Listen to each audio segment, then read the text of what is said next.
ब्रह्मदेव, पृथ्वी पर यदि इसी प्रकार जीवों का जन्म होता रहा तो उनके अंत की कोई व्यवस्था ही नहीं होगी।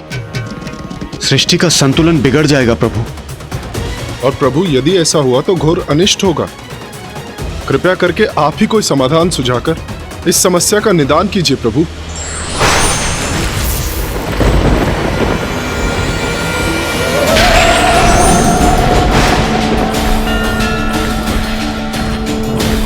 प्रणाम देवी भैरवी। प्रणाम देवी। मृत्यु मृत्यु मृत्यु।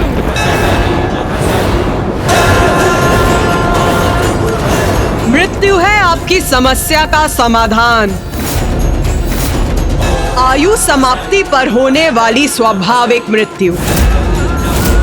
किंतु अभी मेरे द्वारा जीवों की आयु और मृत्यु का विधान निहित होना शेष है, और अपने भैरवी स्वरूप में मैं वही करने आई हूं। आयु समाप्त होगी तो जीव की मृत्यु हो जाएगी, ये तो उचित है। किंतु हमें यह कैसे ज्ञात होगा कि किस जीव की क्या आयु होगी और उसका अंत कैसे होगा? जीवों के जन्म के साथ जब उनके जीवन का आरंभ होगा, तब ब्रह्मदेव उनकी आयु भी निर्धारित करेंगे। प्रत्येक युग में मनुष्यों की आयु और लंबाई भिन्न होगी। सतयुग में मनुष्यों की आयु 100 सहस्त्र वर्ष और लंबाई 21 हाथ होगी। त्रेता युग में मनुष्यों की आयु 10 सहस्त्र वर्ष और लंबाई 14 हाथ होगी। द्वापर युग में मनुष्यों की आयु होगी सहस्त्र वर्ष और लंबाई 7 हाथ होगी। और कलयुग में मनुष्यों की आयु होगी 100 वर्ष और लंबाई 3.5 हाथ होगी। और जैसे जैसे कलयुग आगे बढ़ेगा, मनुष्यों की आयु कम होती जाएगी और लंबाई भी कम होती जाएगी। और कलयुग के अंत में मनुष्यों की आयु केवल 12 वर्ष रहेगी और लंबाई बहुत छोटी रह जाएगी।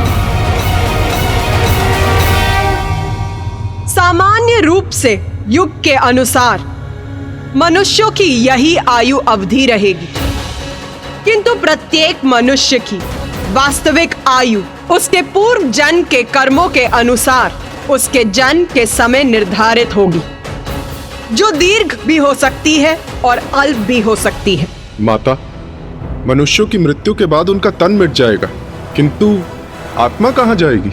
मेरे भुवनेश्वरी स्वरूप में 14 लोकों की रचना की थी मैंने।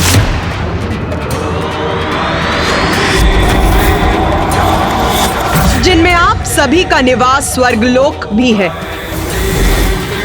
अब मैं अपने भैरवी स्वरूप में उस विशेष लोक की रचना करूंगी, जहां जीवन के उपरांत नश्वर शरीर के नष्ट हो जाने पर आत्माओं का वास होगा।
विशेष लोक।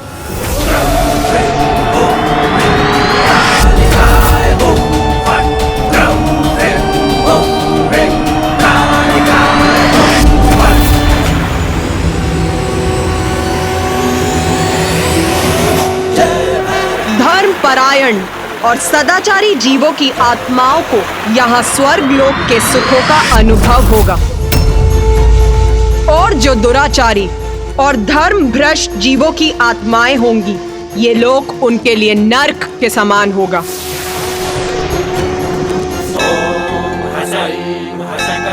आत्माओं को यहाँ कर्मों का फल भोग कर, प्रायश्चित और साधना कर शुद्धि प्राप्त होगी। प्रत्येक मनुष्य को उसके कर्मों के अनुसार मेरे देवी भुवनेश्वरी द्वारा रचित भिन्न लोकों में जाना होगा। जो सत्कर्म कर यहाँ पहुंचेंगे, उन्हें यहाँ के बाद स्वर्ग में स्थान प्राप्त होगा, और दुष्कर्मियों की आत्माओं को निम्न लोकों में जाना होगा। किंतु जिन जीवों के लिए भक्ति ही सर्वोपरि रही, मेरी या किसी अन्य ईश्वर की, उन्हें मोक्ष की प्राप्ति होगी, और वो विष्णु लोक, ब्रह्मलोक अथवा कैलाश अर्थात दिव्य लोकों में स्थित होंगे।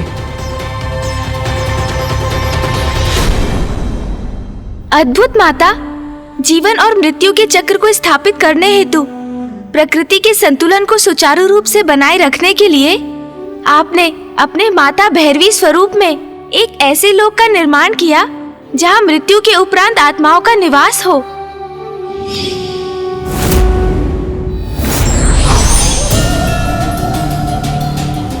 तुम्हारे मन में एक और प्रश्न उत्पन्न होने का आभास हो रहा है मुझे। पूछ गणेश, पूछ, क्या पूछना है तुम्हें? माता, सूर्य देव के प्रश्न का उत्तर जानने के लिए ही मैं भी उत्सुक हूँ। आत्माओं के लिए एक अन्य लोक का निर्माण तो हो गया, किंतु उसको व्यवस्थित रूप से चलाने का दायित्व किसको सौंपा गया माता? ये प्रश्न सभी देवताओं के मन में भी रह रहकर उठ रहा था। देवी भैरवी संसार में प्रकट हुई, किंतु इससे मृत्यु की व्यवस्था पूर्ण नहीं हुई थी। उसके लिए एक काल देवता की आवश्यकता थी, जो हमारा प्रतिनिधित्व कर इस कार्य का दायित्व संभाले। उनकी सहायता के लिए काल के दूत की आवश्यकता थी, और जो जीवों की आत्माओं को बंदी बनाए, उस पाश की आवश्यकता थी।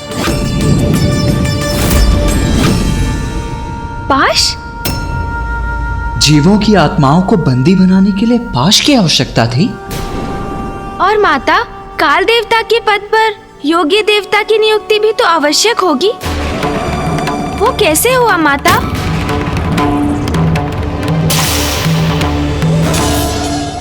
प्रश्न पूछ रहे हो तो उसका उत्तर पाने का धैर्य भी रखो। हमें क्षमा कीजिए माता। सर्वप्रथम ये प्रश्न सूर्यदेव के मन में भी उत्पन्न हुआ था, किंतु उन्हें कहा गया था कि इस प्रश्न का उत्तर उनसे ही जुड़ा हुआ था। उत्तर सूर्यदेव से जुड़ा था, अर्थात माता?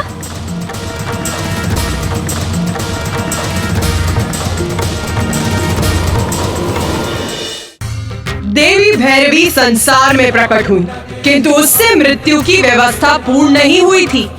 उसके लिए एक काल देवता की आवश्यकता थी। काल देवता के पद पर योग्य देवता की नियुक्ति भी तो आवश्यक होगी। वो कैसे हुआ माता? सर्वप्रथम ये प्रश्न सूर्यदेव के मन में भी उत्पन्न हुआ था। सूर्यदेव का विवाह देव शिल्पी विश्वकर्मा की पुत्री देवी संज्ञा से हुआ था। जब मैंने आदित्य सूर्य का सृजन किया था, तब उनके तेज का उत्पन्न होना आरंभ ही हुआ था। तब उनकी एक पुत्री यमी और एक पुत्र यम, 2 संतानें हुई थी। कुछ समय के लिए तो सब कुछ कुशल था, किंतु समय के साथ सूर्य का तेज बढ़ता गया।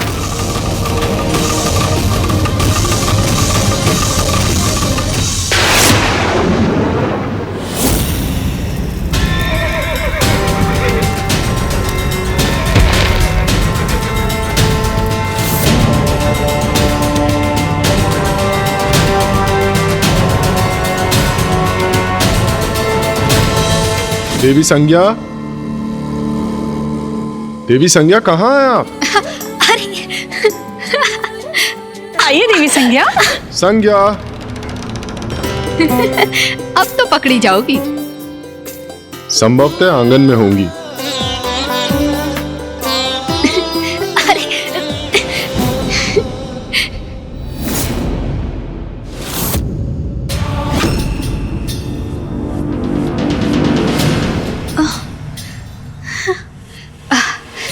इतना प्रचंड तेज, इतना तीव्र प्रकाश। ओह,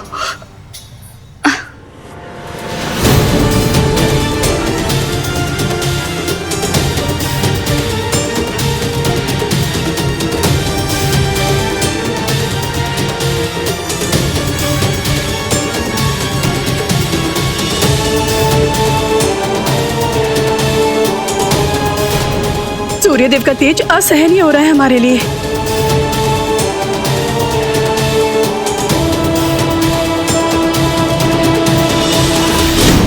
स्वामी, इस तीव्र ताप का यही अर्थ है कि स्वामी निकट हैं।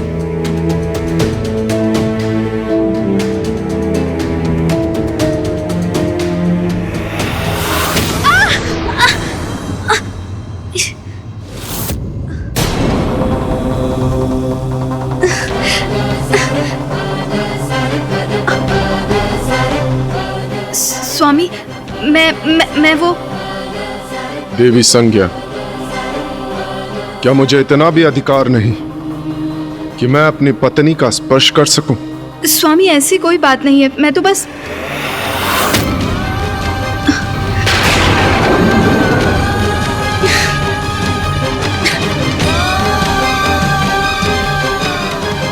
देवी संज्ञा,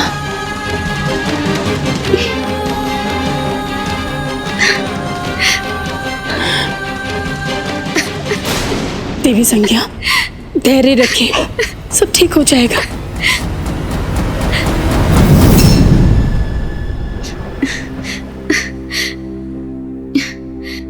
स्वामी, मुझे समझने का प्रयास कीजिए। आपके प्रचंड तेज को सहने में मुझे बहुत कठिनाई होती है। तो आप मुझसे क्या अपेक्षा करती हैं देवी संज्ञा? मैं सूर्यदेव हूं। अपने तेज और अपनी ऊर्जा से संसार को जीवन प्रदान करता हूं, किंतु मेरी पत्नी मेरे उसी तेज और मेरे उसी ऊर्जा के कारण मेरे निकट आने में असमर्थ है। और यदि ऐसा ही है तो क्या मैं यहां से कहीं चला जाऊं, अथवा आप सदा के लिए अपने पिता के निवास लौटना चाहती हैं? किंतु स्मरण रहे, आप सूर्यलोक की स्वामिनी है। आपके दायित्व है। आपका पुत्र है जो शीघ्र अपने तप के लिए प्रस्थान करने वाला है। और यदि आप भी यहां से चली गई तो मैं एकाकी कैसे रहूंगा? नहीं, आप कहीं नहीं जा सकती। समाधान भी आप ही को ढूंढना होगा, क्योंकि समस्या आपकी है, मेरी नहीं। आपका पति हूं मैं, और आपका सानिध्य प्राप्त करना मेरा अधिकार है।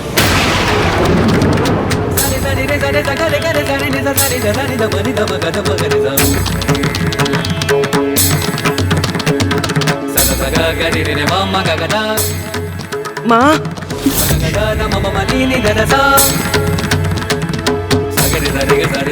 माँ,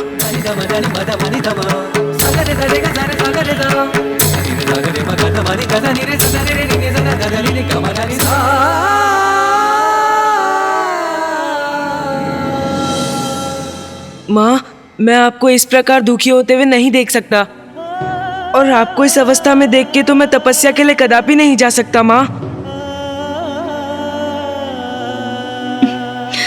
पुत्र, तपस्या के लिए तुम्हारा जाना अत्यंत महत्वपूर्ण है।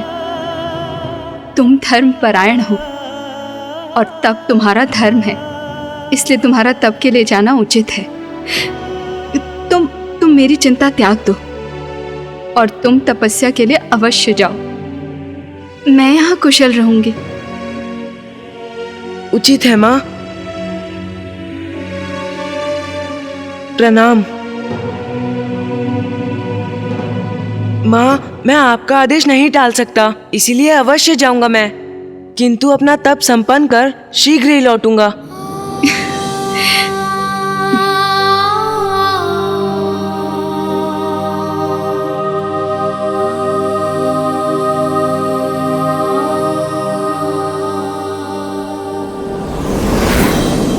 मैं क्या करूं माँ?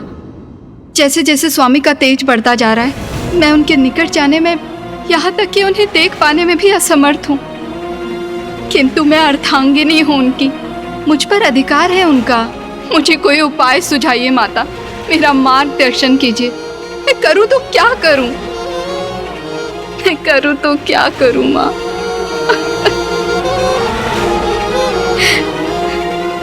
और आपको इस अवस्था में देख के तो मैं तपस्या के लिए कदापि नहीं जा सकता माँ। तुम धर्म परायण हो और तब तुम्हारा धर्म है।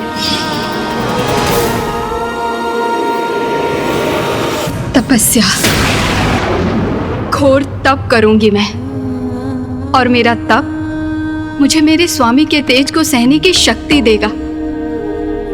हाँ माँ, मैं तप करूंगी। किंतु स्मरण रहे, आपका पुत्र है जो शीघ्र अपने तप के लिए प्रस्थान करने वाला है, और यदि आप भी यहां से चली गई तो मैं एकाकी कैसे रहूंगा? किंतु मैं अपने तप के लिए यहाँ से कैसे जाऊं?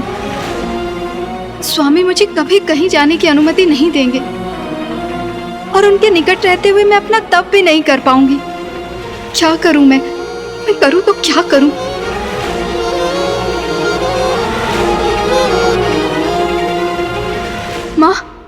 माँ, इस दुविधा से मुझे मुक्ति दिलाइए माँ। कोई उपाय सुझाइए, कोई उपाय सुझाइए, कोई उपाय सुझाइए, कोई उपाय सुझाइए। कोई उपाय सुझाइए माँ, कोई उपाय सुझाइए।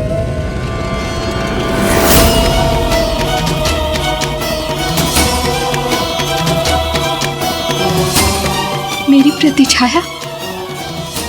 प्रतिछाया माँ। उस रात्रि देवी संज्ञा को यह आभास हुआ कि वो अपने तप के लिए तभी जा सकेंगी जब वो अपने किसी प्रतिरूप को छोड़कर जाएंगी, और उनका प्रतिरूप उनकी प्रतिछाया के सिवाय और कौन हो सकता था?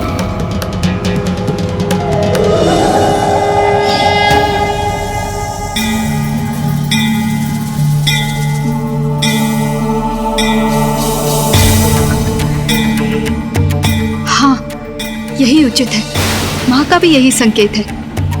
यही करूंगी मैं, अपनी इस छाया को यहाँ स्थित करूंगी।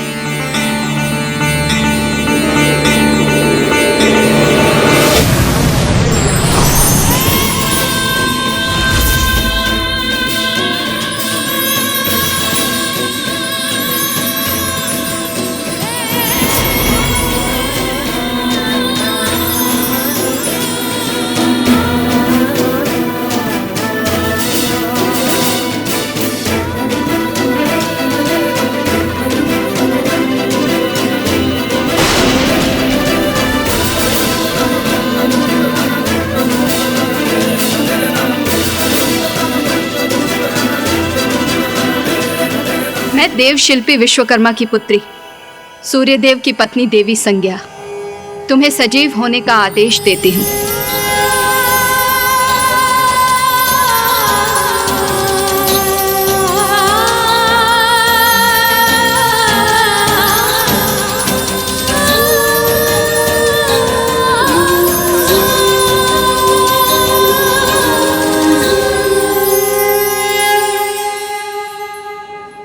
तुम छाया हो, मेरी प्रतिछाया।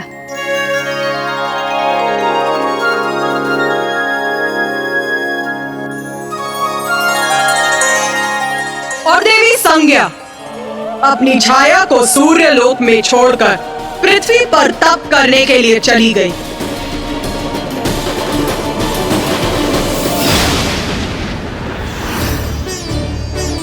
स्वामी,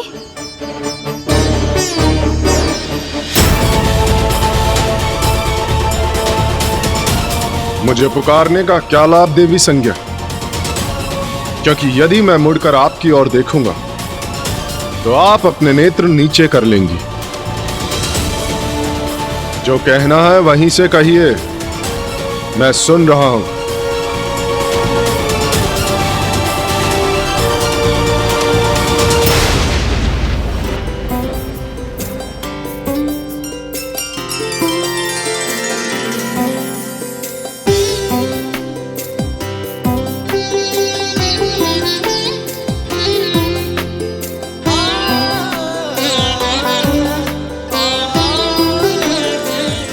स्वामी, आपको पूजा का प्रसाद दिए बिना मैं आपको कैसे जाने देती? देवी संज्ञा, क्या क्या ये सत्य है? क्या मेरा तेज आपको प्रभावित नहीं कर रहा? ये कैसे संभव किया आपने? बस स्वामी, अब और प्रश्न नहीं। आप निश्चिंत होकर अपनी यात्रा पर जाइए, क्योंकि अब सब कुछ कुशल है। उचित है देवी।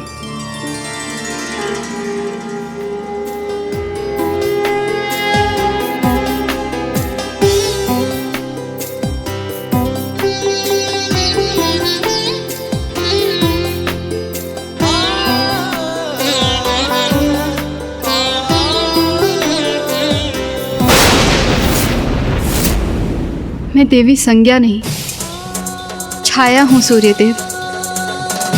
मैं आपकी पत्नी नहीं, मात्र उनकी प्रति छाया हूं।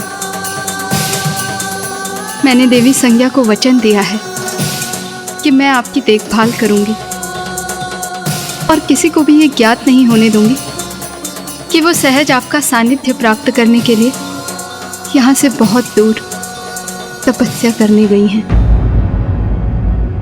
सूर्यदेव, जब माता संज्ञा तपस्या करने सूर्यलोक से चली गईं, तो क्या आपको कभी उनकी अनुपस्थिति का आभास नहीं हुआ? क्या ऐसा कभी प्रतीत नहीं हुआ कि छाया माँ संज्ञा माँ तो है ही नहीं? प्रथम पूज्य गणेश जी, देवी छाया देवी संज्ञा की प्रतिरूप थी। सभी प्रकार से वो उनके समान थी और मैं भी अपनी पत्नी का साथ पुनः पाकर अत्यंत प्रसन्न था। और जब भी मैंने उनके भीतर आए हुए परिवर्तन का रहस्य जानने का प्रयास किया तो सदा उन्होंने उस प्रश्न को टाल दिया। तब तनिक शंका अवश्य होती थी मुझे।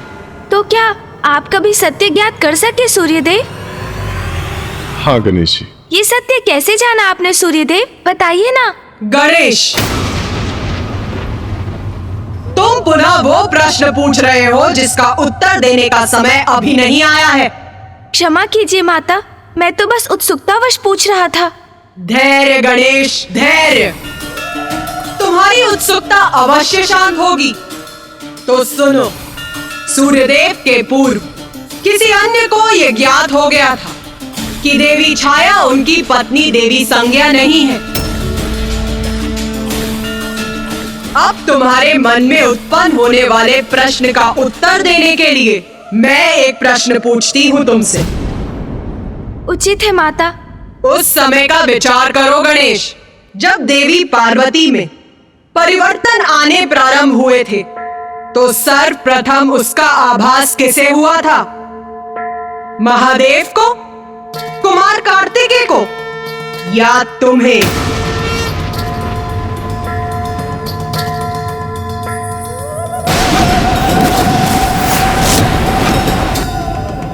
मुझे माता। ओह, मैं आपका संकेत समझ गया माता। तो सूर्यलोक में जो घटित हो रहा था उस परिवर्तन का सत्य सूर्यदेव से भी पूर्व माँ संज्ञा के पुत्र को ज्ञात हुआ।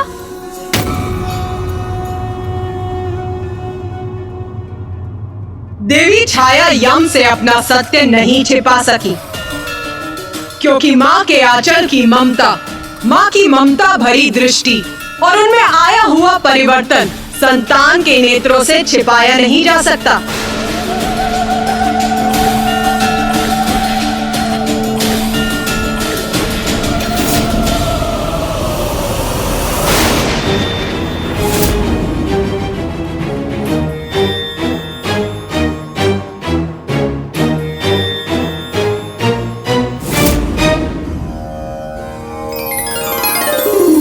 समय बीतता गया।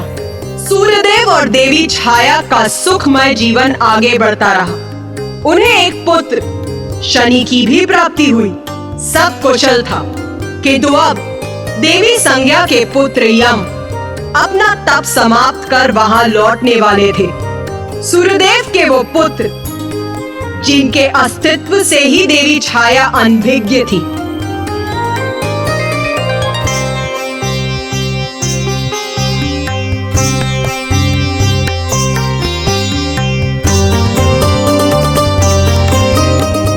माँ कितनी आनंदित है, अर्थात यहाँ सब कुशल है। मैं माँ को चकित कर दूंगा।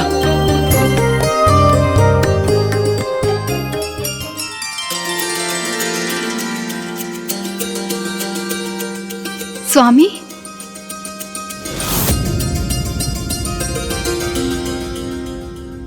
यहाँ तो कोई भी नहीं है। प्रणाम माँ। ये कौन है? यहाँ कैसे आया? क्यों आया? कौन हो तुम? और मुझे स्पर्श करने का साहस तुमने कैसे किया? माँ ने मुझे पहचाना नहीं और माँ भयभीत भी है मुझसे। स्वामी, ये जो भी है, किंतु मेरी माँ कदापि नहीं है।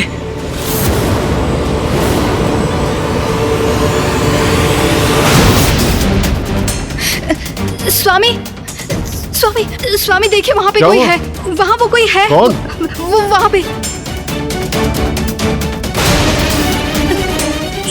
ये अब समझा मैं। अचानक अपने पुत्र को देखकर आप फूले नहीं समा रही पुत्र। और अपनी प्रसन्नता व्यक्त करने के लिए शब्द नहीं है आपके पास, है ना? कौन है ये और यहाँ माँ के स्थान पर क्यों है?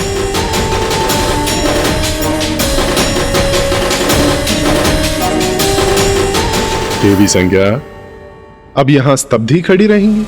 इतने समय बाद लौटा है आपका पुत्र। क्या उसके लिए उत्तम भोजन का प्रबंध नहीं करेंगी? जी स्वामी, उचित है।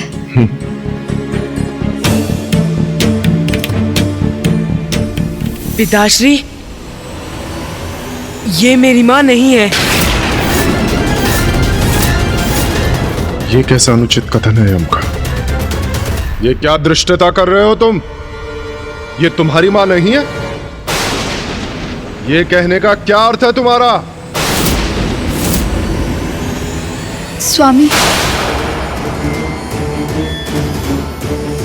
सूर्यदेव, आप अपने पुत्र पे क्रोध मत कीजिए। वो सत्य कह रहा है। वो सत्य कह रहा है। वो सत्य कह रहा है। मैं उसकी माँ नहीं। मैं देवी संज्ञा नहीं। मैं छाया हूँ, आपकी पत्नी देवी संज्ञा की प्रतिछाया। आपकी पत्नी देवी संज्ञा की प्रतिछाया। आपकी पत्नी देवी संज्ञा की प्रतिछाया। देवी संज्ञा की छाया? मेरी पत्नी की छाया?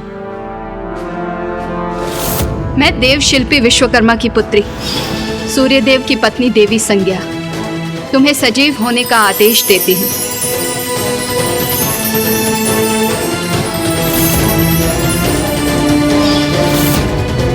तो अंततः इस प्रकार सूर्यदेव को सत्य ज्ञात हो ही गया। हाँ, देवी छाया ने अपना सत्य विस्तार से सूर्यदेव को बताया और उन्हें आभास हो गया कि अपने अत्यधिक तेज के कारण वो अपनी पत्नी देवी संज्ञा का सानिध्य प्राप्त नहीं कर सकते।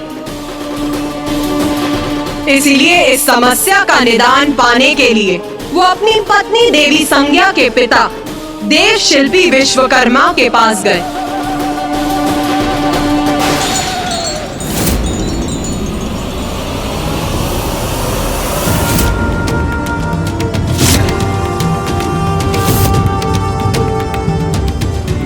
अपना तेज घटा नहीं सकता, और मेरे तेज के कारण आपकी पुत्री और मेरी पत्नी संज्ञा मेरे निकट नहीं आ सकती। इसीलिए वो छाया को मेरे पास छोड़कर मुझसे दूर चली गई है तप करने।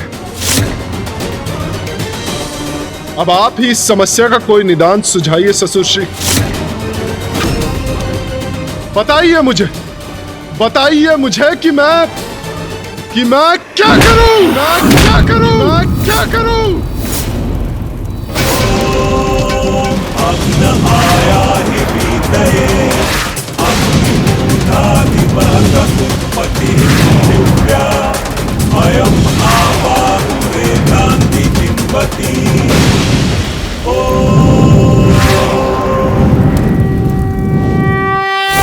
माता, ये तो और भी विकट परिस्थिति उत्पन्न हो गई थी, तो विश्वकर्मा जी ने क्या सुझाव दिया?